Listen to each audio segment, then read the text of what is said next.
LCDG Prod. Pour vivre cette expérience, mettez votre casque.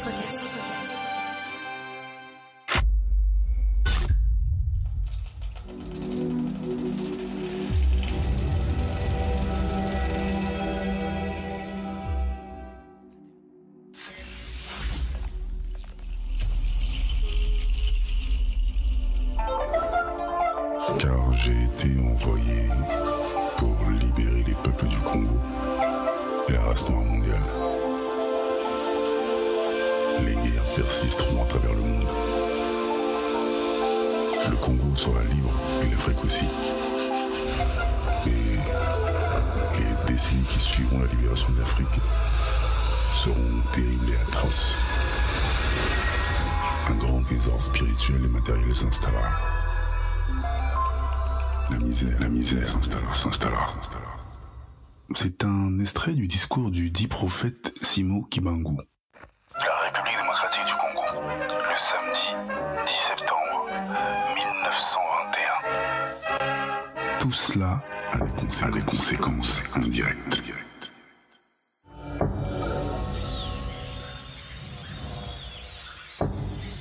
1989, province du Kivu, village caché, Congo RDC, extérieur jour.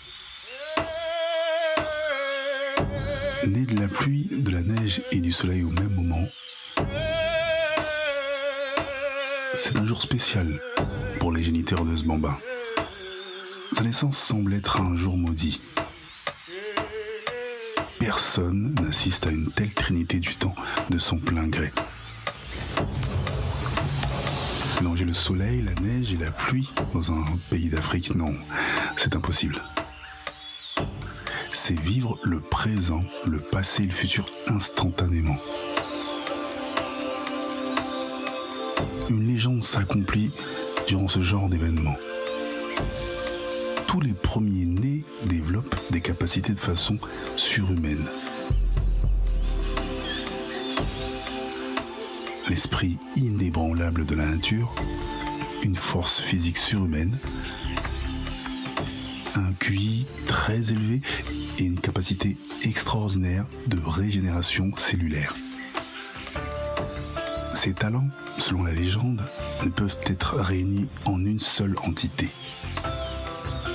Si tel est le cas, le possesseur devient un demi-dieu. Oui, carrément. Surtout s'il obtient la capacité de régénération. C'est pour cela qu'il se disperse à travers temps chez les premiers-nés. Mais à chaque fois, l'élu ne possède qu'une des trois premières capacités. Pourtant, un oracle annonce la naissance d'un élu spécial et réunissant trois capacités, lorsque justement la neige se mêle à la pluie et au soleil. Un vrai cataclysme. De plus, sa soif de pouvoir le poussera à acquérir l'ultime pouvoir. Alors surgirait le chaos mondial. Après pression des anciens, toute la famille du bambin s'est vue dans l'obligation de partir avant le 11e anniversaire de leur fils, vers un ailleurs lointain, l'Europe. Là-bas, un exilé fait parler discrètement de lui, Benoît l'érudit. Il vit en France depuis 10 ans. Il a 40 ans aujourd'hui et possède un QI très élevé.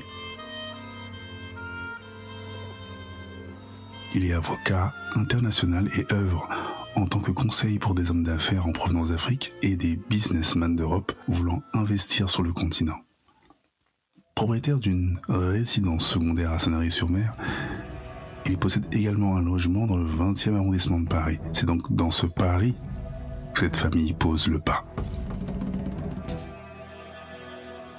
Ben n'est autre qu'un membre de cette même famille.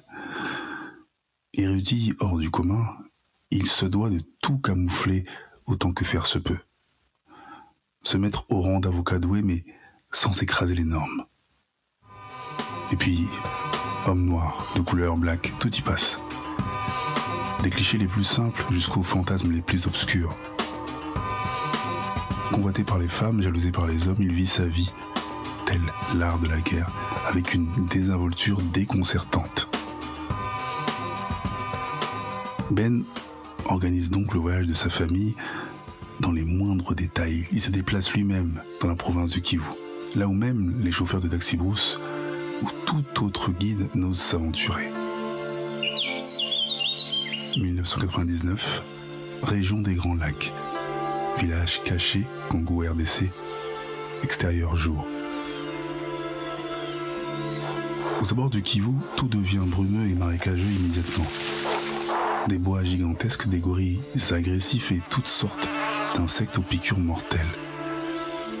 Des pygmées accueillants, mais une méfiance intransigeante montre le bout de leur nez. Seuls les natifs de la région circulent sans aucun problème. Cela dissimule une centaine de villages vivant en harmonie, aux portes d'une forêt égayée, d'une végétation haute en luminosité. Première étape, le code d'entrée millénaire, connu par les villageois uniquement. Une grande barrière en bois faisant des kilomètres à la ronde clôture ce monde. À chaque venue, une porte s'entrouvre et les mots-clés s'évaporent dans l'air. Abadi. Et la réponse, Muzuri. sans cela, le passage est clos.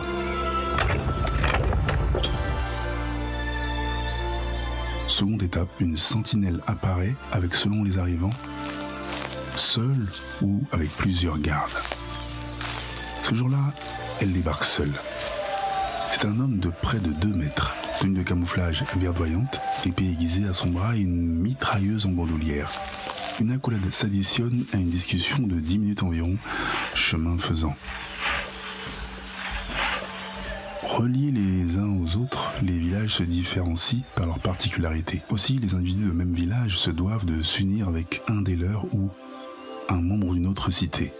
Tout cela afin qu'ils se complètent dans leur spécificité. Chacun a le choix de venir vivre avec sa nouvelle moitié ou rester dans son milieu.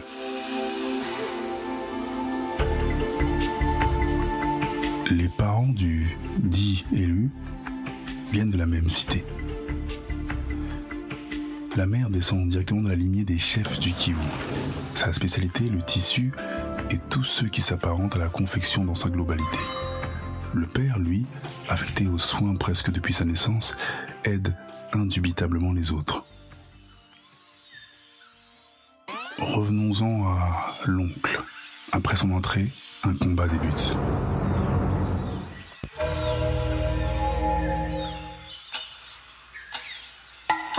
La sentinelle s'écarte, elle dépose calmement son arme à feu et sort son épée aussi fine qu'un katana. L'homme s'arrête d'un coup et donne son dos à l'oncle qui ne panique pas. Il pose son sac et écarte les jambes. La faune et la flore se taisent un court instant. La sentinelle jette son épée en un éclair de sa main droite vers sa main gauche. Il se retourne en visant d'un geste d'une rare violence le torse de son adversaire. Celui-ci se plie en deux, la tête en arrière vers le sol. Il tente, en effectuant une pirouette, de porter 2 coups de pied au visage du colosse. Celui-ci esquive sans sourciller. Et les 2 combattants se retrouvent face à face. Le test est réussi. La ville ne semble pas avoir ramolli Ben. Les sourires sur les visages des 2 hommes montrent leur respect mutuel. Puis les 2 hommes discutent le long du parcours. Après avoir embrassé tout le monde, la famille du jeune homme se dirige vers la cité première. C'est là que Ben croise le regard de son jeune neveu, Diowo, le prodige. La rumeur dit qu'il est le seul à pouvoir se balader et s'endormir dans n'importe quelle cité. Il connaît tous les villages comme sa poche. Ce jeune homme de seulement 10 ans au physique impressionnant fait déjà parler de lui.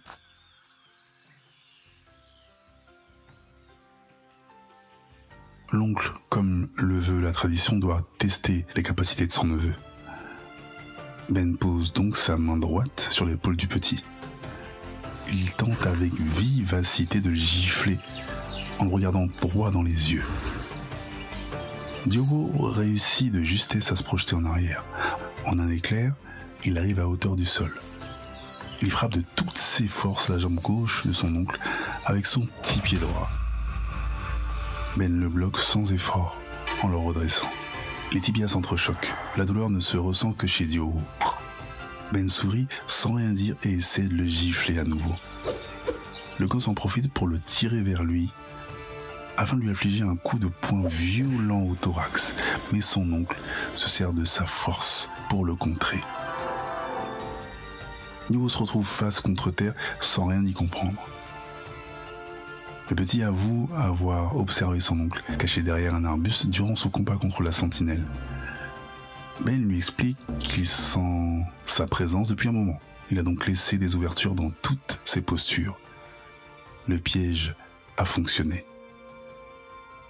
Ben s'explique à nouveau. Lors d'un combat, il ne faut pas se focaliser sur les faiblesses de son adversaire. Les points forts permettent de l'évaluer réellement. Les plus grands guerriers simulent de fausses ouvertures afin que leurs opposants les plus avides s'y faufilent. Le combat n'est pas une obligation absolue. Le reste des habiletés servent uniquement à découvrir son corps et atteindre le firmament des connaissances. Diogo fronce les sourcils et semble ne pas comprendre ce que relate son oncle. La rumeur de leur arrivée s'est répandue, les combats également. Ben invite son neveu à préparer ses affaires et prévenir ses parents. Un rendez-vous avec les anciens avant le grand départ est prévu.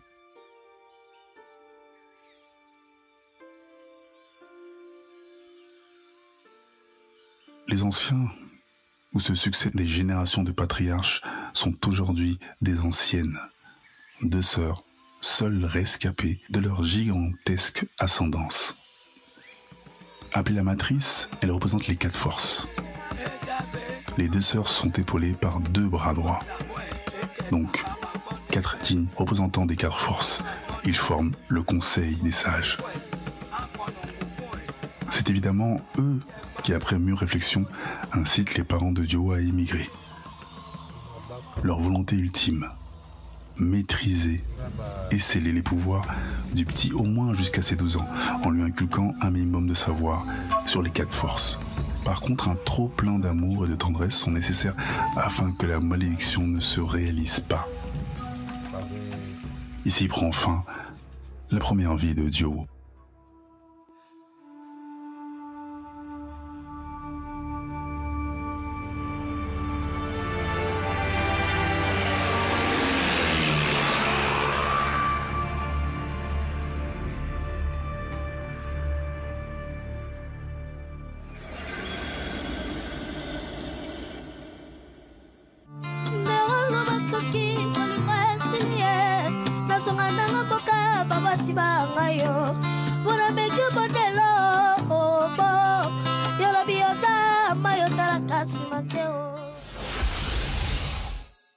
La fiction Shinobi est tirée et adaptée de la nouvelle portant le même nom, parue le 19 décembre 2014 chez Eddy Livre.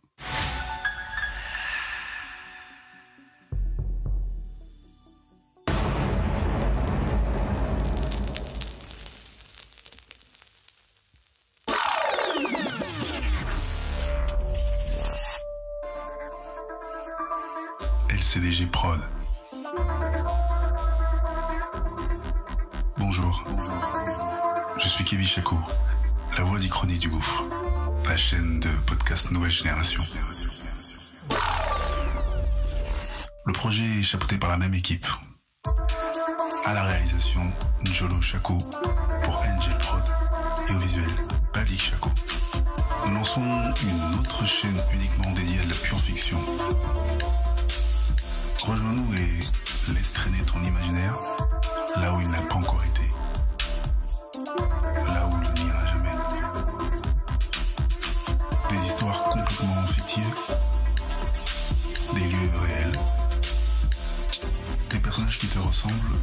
Des personnages que tu sembles connaître. particulière. Tout ça poussé parfois à l'extrême. Bienvenue dans la dimension parallèle. Bienvenue dans LCDG Fiction. À très bientôt.